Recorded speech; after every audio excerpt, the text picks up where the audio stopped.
A lot of this isn't going to make sense to you, and I'm sorry about that. I'm just gonna start at the beginning, with the house.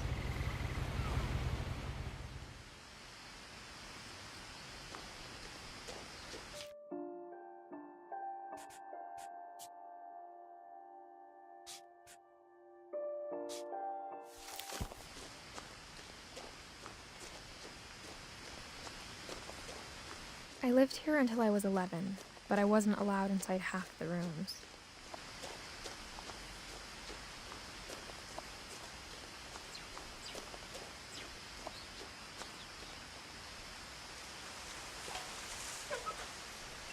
Inside the mailbox were bills from 7 years ago, marked urgent, open immediately. I hadn't been back since my brother Lewis's funeral.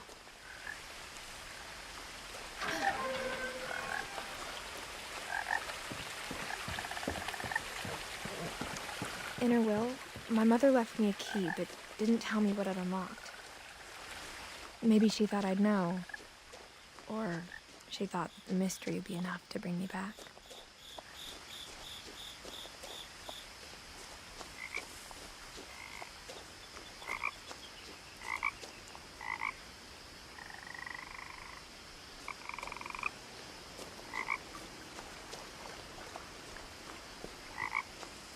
The truth is, even after I inherited the house, I never thought I'd come back to it. But now I had questions about my family that only the house knew the answers to. The woods around the house have always been uncomfortably silent, as if they're about to say something but never do.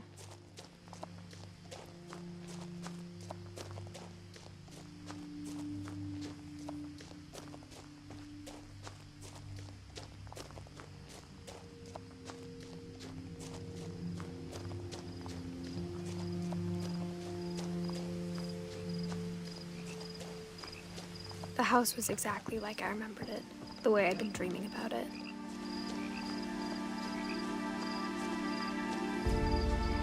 As a child, the house made me uncomfortable in a way I couldn't put into words.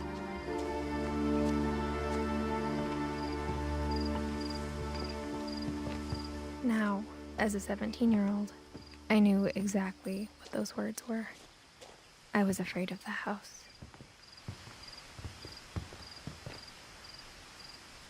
I hoped the key might unlock the front door. It didn't.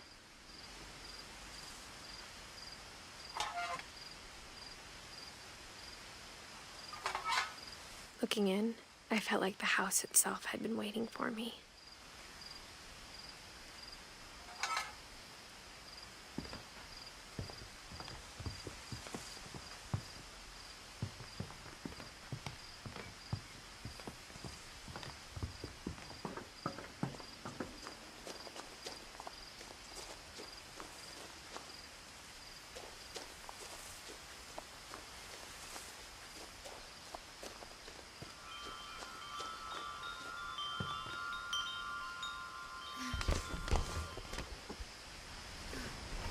Crawling through the doggy door used to be a lot easier when I was 11.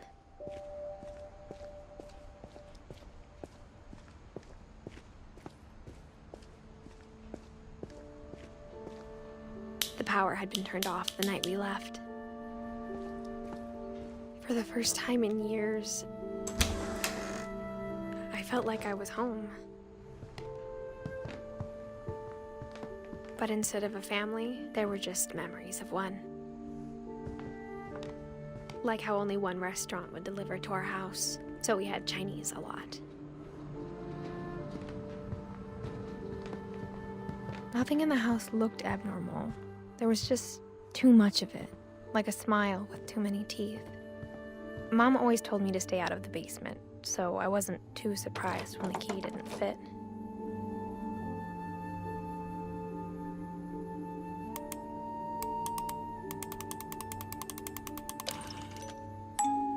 Great-Grandpa Sven built a music box for Barbara, along with the rest of the house.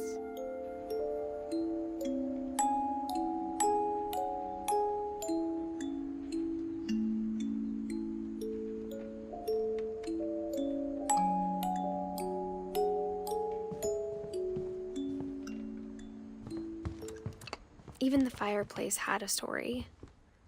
Edie told me the bricks came from the original house, after it sank. The table was still a wreck from the night we left. It was like a bomb had gone off, killing everyone but sparing the furniture. My mom was the only one of us who could imagine Great-Grandma Edie living in a nursing home.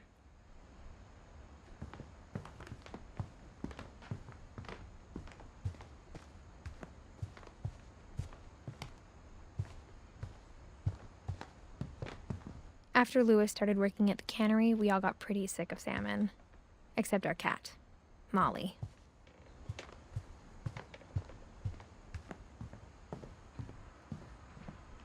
A lot of things got left behind in the whirlwind of that last night.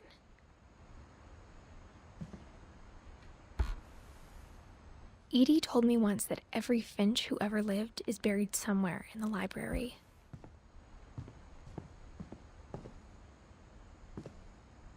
After Milton disappeared, Mom sealed up all the bedrooms. Then Edie retaliated and drilled peepholes.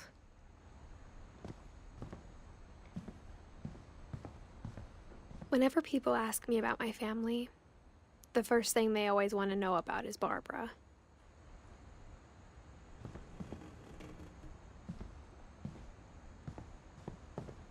Edie's father, Odin, built the original house.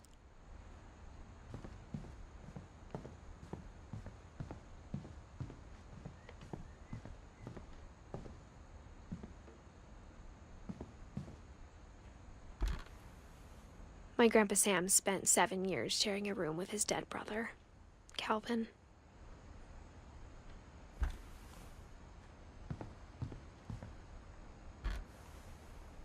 The last time I was in Edith Sr.'s room, I was 10 and she was painting my portrait.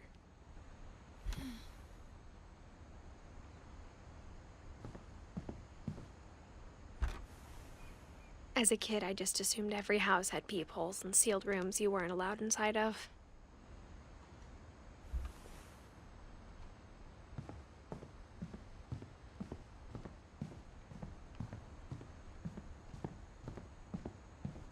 I spent a lot of time playing in Great Uncle Walter's room. I think my mom sometimes regretted not sealing it up. Lewis told me there were secret passages, but I never believed him.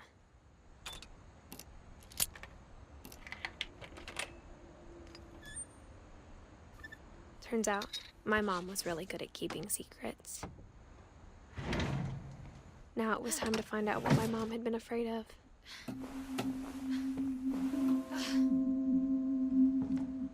Reading this, maybe it sounds like I had a plan, but I had no idea what was behind that door. Just like I had no idea where all this was gonna lead.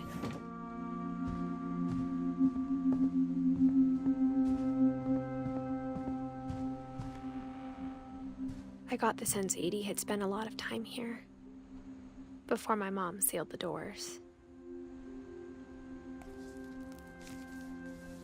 December 13th, 1947.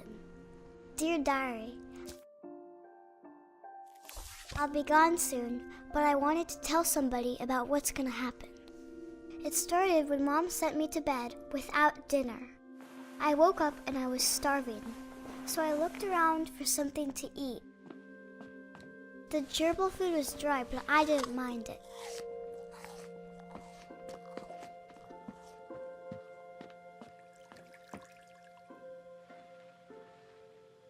I thought about eating Christopher, but I held back.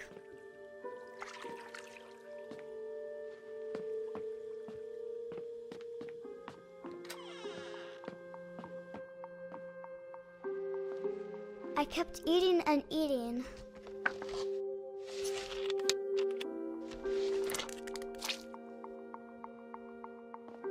I ate a lot of things that night.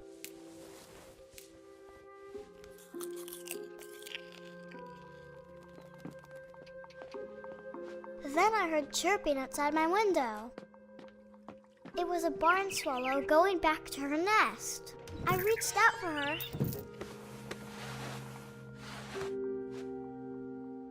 And suddenly, was a cat.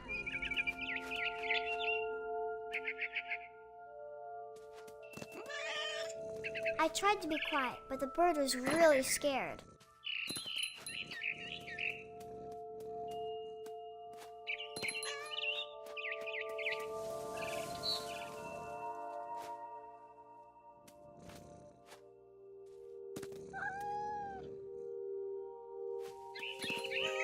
Mom and Dad didn't even look at me.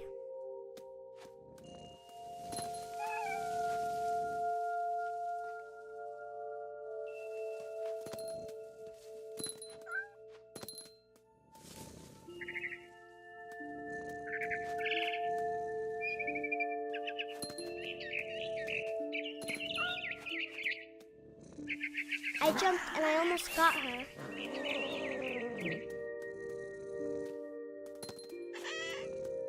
I could tell she was getting really tired.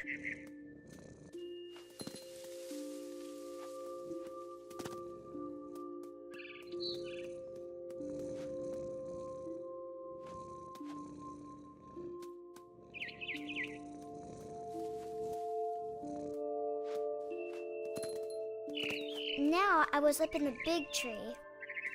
I promised Dad I wouldn't climb it anymore. All I cared about was eating that mama bird.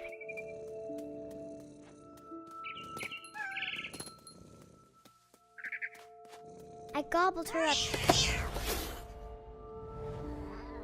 And suddenly, I was an owl.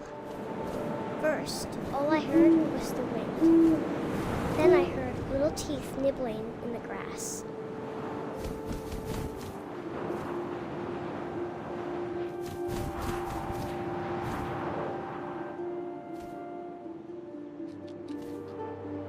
Rabbits.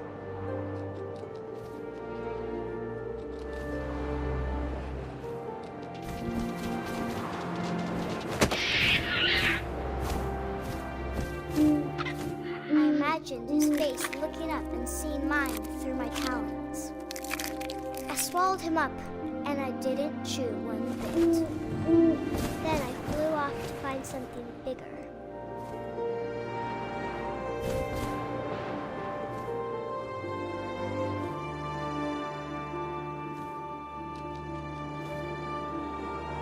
A mama rabbit.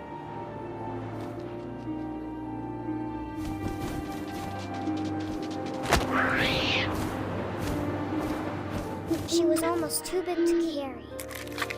I started choking, but I couldn't stop eating.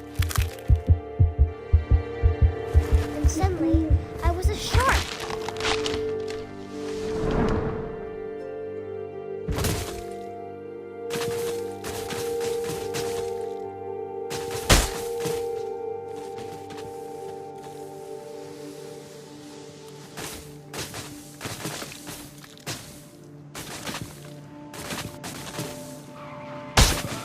I rolled off a cliff and into the ocean. Now, I was hungrier than ever.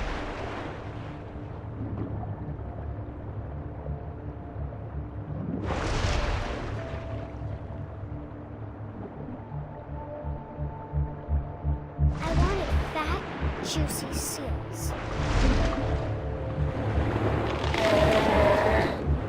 I tore off her flipper, and it tasted really good.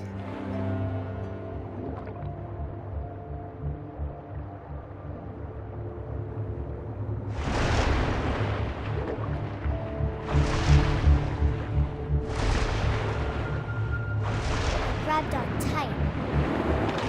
But I was so hungry, I jumped out of the water. When I opened my eyes, everything had changed.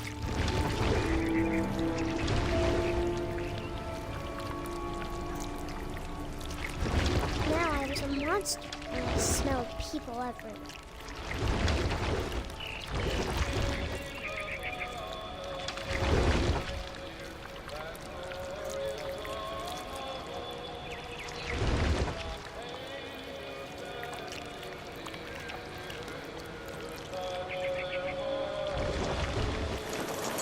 I was big, but I moved real quiet.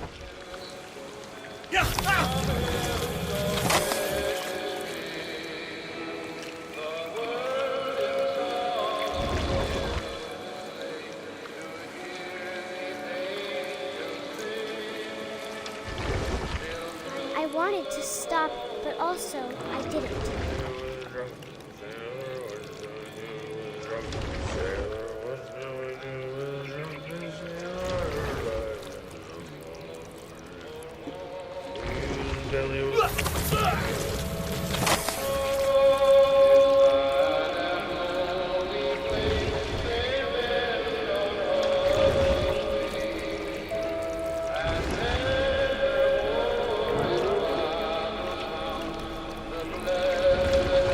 After the last passenger, I was still hungry. And to cross the water, I smelled something new. Something I had to have, so I swam towards it.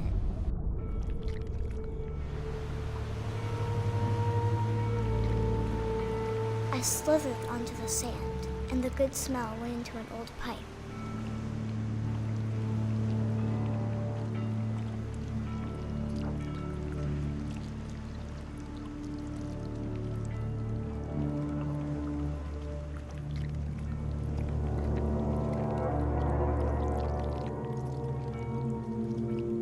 I got closer and closer.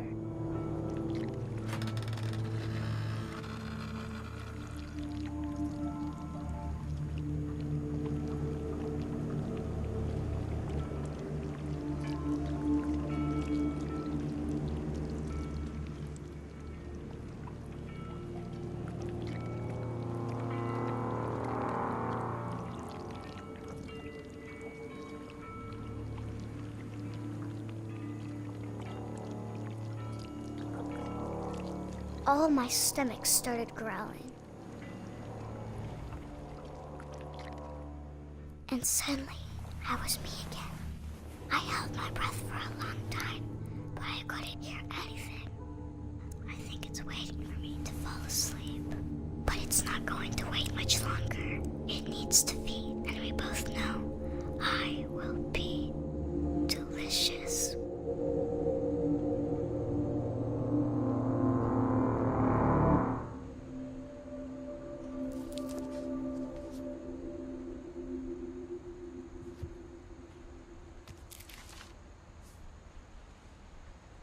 I'm not sure if I believed all of that, but I'm sure Edie would have.